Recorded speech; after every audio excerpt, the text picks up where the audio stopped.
Ah, Christ. Alright, so what can I say about Dark Souls that hasn't already been said? I really wish that the roulette hadn't landed on this one yet. Here we are, episode 2, and I'm regretting this format a bit because I would have loved the opportunity to build my viewer base before being forced to alienate them with the following statement. Dark Souls is mid, kinda cringe, not poggers. Average. The word I'm looking for is average.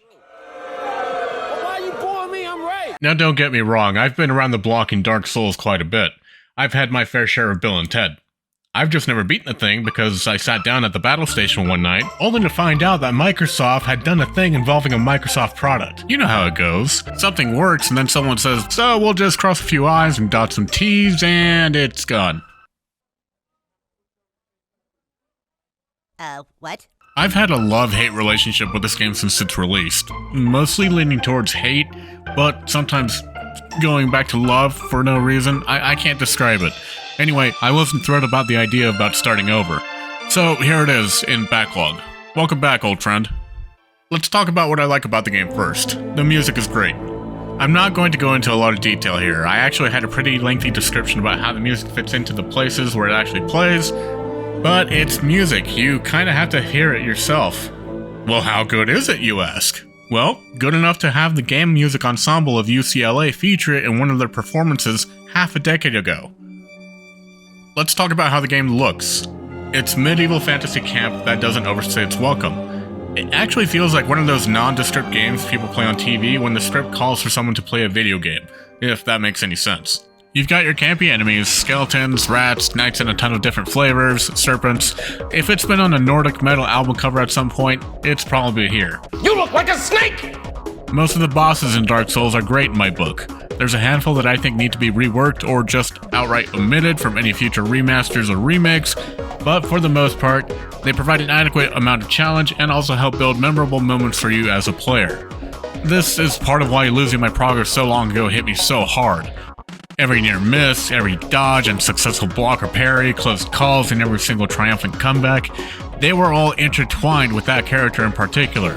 Even if I did start a new game and recovered my in-game progress, these special moments I had built up on this first character were just memories now. So what really kept me from coming back? What makes me just hate Dark Souls? Let's talk about the writing. You're going to die! Yes! Here's the thing, the writing in Dark Souls is fine. It's the snowball effect that it has on the rest of the series that I think I had a problem with. I give Dark Souls a lot of crap for its writing, but the problems don't start until Dark Souls 2, and the bleeding hasn't stopped even after Elden Ring. Were you guys hyped for Armored Core 6? I was. No, the problem I have with Dark Souls 1 writing is the story's presentation. I would almost prefer a system like Destiny where the story is mostly exempt from the game and instead posted on the game's official website. You might as well when nearly all of your lore is written in item descriptions.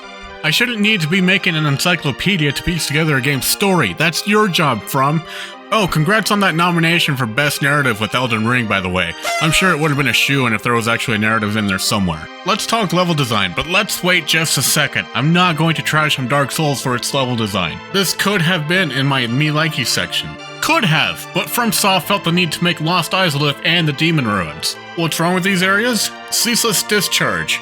First off, the name is gross, if only because it's all too familiar. Second, the mechanic is completely broken.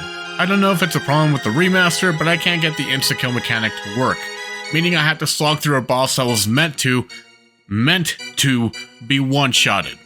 And once the lava's cooled down and I can walk around, this is what I'm greeted with. 7 Taurus demons, just standing there. Intimidating? Sure. Stupid? Yes, definitely!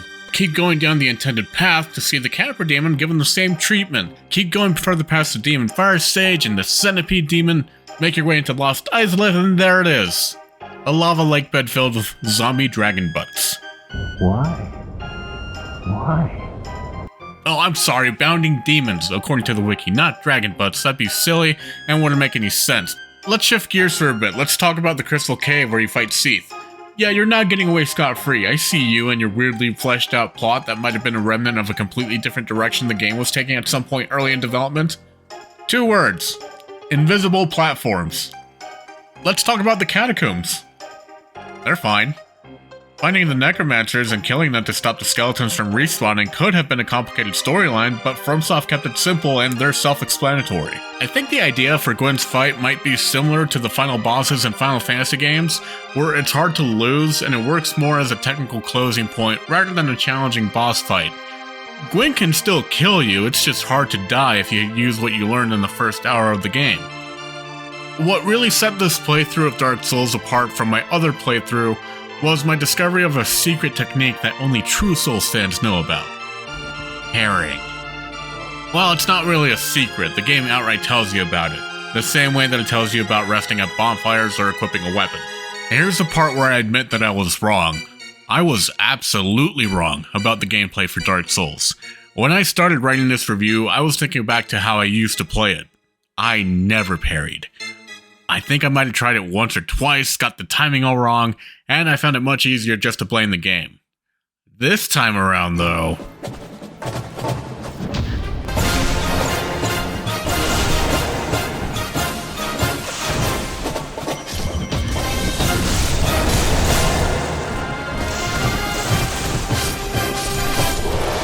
it's so satisfying and easily one of the best parts of the game. It's just easy to disregard or even forget about when it's not a requirement.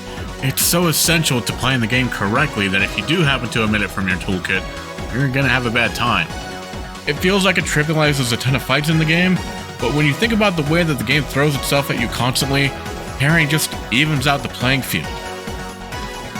So back to Gwen. He hits like a truck, but he's a bit slow and his attacks are telegraphed pretty heavily.